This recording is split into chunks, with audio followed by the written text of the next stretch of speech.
Okay. In the next few slides, I want to touch on some methods for usability and testing. So now we're moving away from just using a list of heuristics where a professional, a usability professional will have this list of heuristics, and they'll have maybe the prototype, and they'll kind of go down the list and make an assessment. Now I want to talk a little bit about actually running a study. So now you're taking in participants in and running them through to assess the usability of a particular device. Okay. So this is more similar to the experiments that I think we've talked about in class. So maybe the most common approach to usability testing is to use use case scenarios. So use case scenarios are essentially different tasks that your potential user is going to have to accomplish in order to do what they need to do with your technology, right? So if you are so let's say you are doing usability testing, you work for Amazon.com. You want to do usability testing for their new interface. Well, you would need to identify, and it probably wouldn't be that hard, you'd need to identify what are the most common use cases. What are the most common things that users try to accomplish whenever they're using your website? What are they setting out to do when they use your website? Well, it's probably they're trying to buy different items, right? They're using your website to make purchases. Another common thing would be to post items for sale, right? So those are two very common use cases. So if you're running usability tests on something, you want to pick the most common use cases that a person's going to need to perform, and you want to make sure that the success of this particular device that you're testing is going to be based on how well people can accomplish these use cases. So what are we looking at when we have people run through use cases? Well, you can certainly collect performance data, right? And this could be number of errors made while trying to get through a particular use case. Could also be completion time. How long did it take the participant to get through the particular use case? And usually there's a positive correlation here. If a person makes a lot of errors, typically it also takes them a while to get through the use case. But not always. So usually it's important to try to capture both. And what do I mean by errors? Well, if you're talking about web browsing, errors typically are navigation errors. Where people want to get to a particular page in the web, want to get to a particular web page, and they can't find how to figure out how to get there. They're selecting on the wrong links, they're going to the wrong pages, and they're getting lost. Those sorts of things. So the number of navigation errors participants make is oftentimes an important thing to consider with usability assessment. And I'll leave probably the most important one for last: the subjective experience. An interesting anecdote. I was actually talking to some usability researchers about 2 weeks ago at a school that they're sort of professor slash usability researchers. They work at a design school, and one of the graduate programs there is for video game design and usability. And what they actually do is they have graduate students come in, and it's a 1-year program where they get a degree in user experience design. And what they have their students do is they have contracts with video game manufacturers, and they have their students, with the help of the professors, conduct these usability tests on these new games before they actually go on the market. And I'm telling you all this in part because I want to mention this importance of subjective experience. And talking to one of these guys, he runs the program essentially. He runs all of the usability tests. I was talking to him about what kind of measures are you collecting, and they're collecting a number of different measures. So they're looking at performance, they're looking at eye tracking, they're looking at brain activity using EEG. But one of the guys that I talked to said that the most important thing by far that they collect is subjective experience. In fact, the other guy that I talked to, there was two primary researchers that I was speaking to. The other guy said, I don't really care about performance. I don't care how well how successful they were at accomplishing the mission of the video game. Getting through the various levels of the video game. Wasn't what was important to them at all. What's important is their subjective experience. And if you think about it, it makes sense, right? So in the case of video games, you don't necessarily want it to be super easy. You don't necessarily want it to be easy to perform the game at a high level. You want it to be appropriately challenging, and you want the user to feel like it was a good experience, that it was a fun experience, right? So depending on what you're testing, performance and subjective experience may or may not be of a primary importance. Certainly for these guys, subjective experience was the most important thing. And in a lot of times, this is the most important thing that you're going to measure. Because if you think about it this way, oftentimes you're doing usability testing, you're working for consumer product company. And their main goal is to sell cell phones, or to sell computers, or to sell mobile devices, or whatever it is. So perception of usability, subjective experience, really is going to drive purchasing. It's not going to be necessarily how well they actually performed, or actual usability performance. It's going to be what's the perception, right? So given that, this oftentimes drives the show.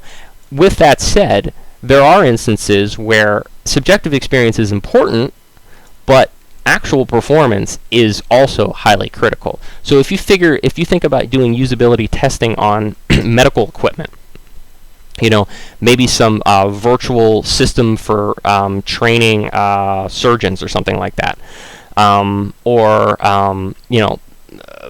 a new display on a cockpit, right? Obviously, capturing errors is going to be highly important, regardless of what people's subjective experience is. Because what's the cost associated with making errors? Could be very high, right?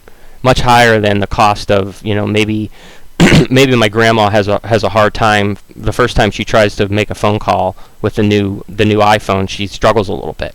The cost of that is not nearly as high, right?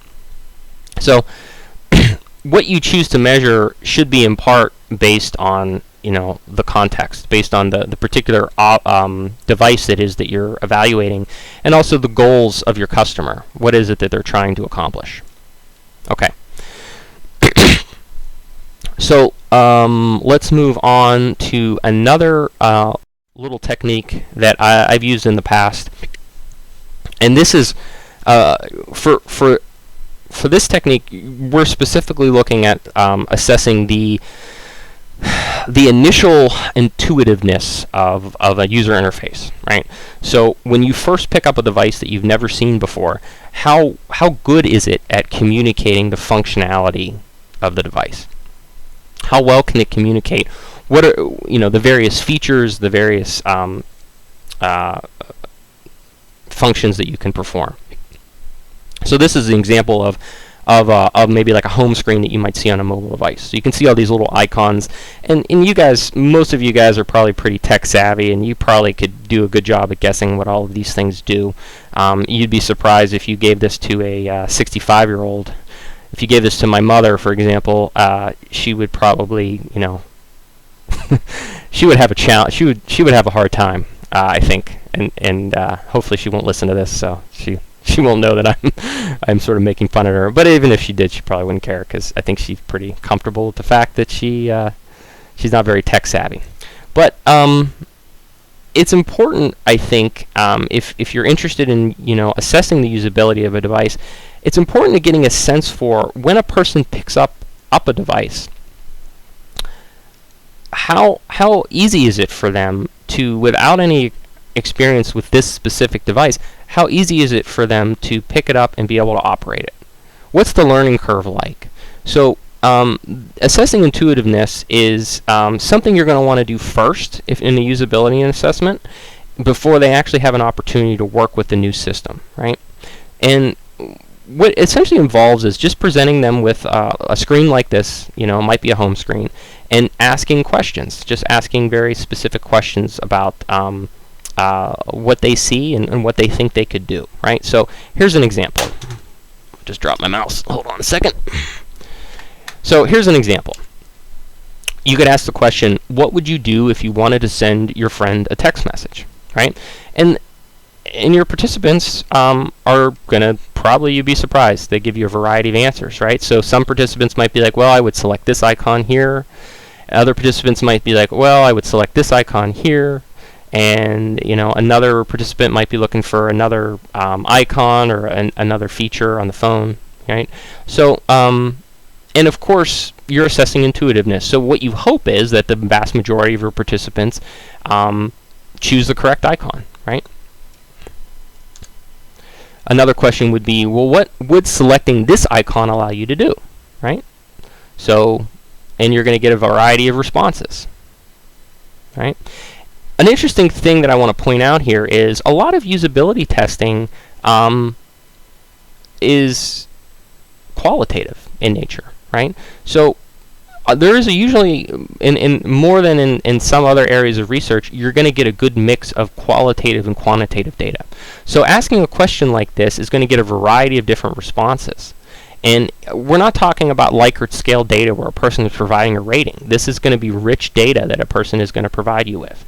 They're going to describe to you, what they think this icon allows you to do. And you got to evaluate it in a qualitative way. You got to do a qualitative analysis on that information. Okay.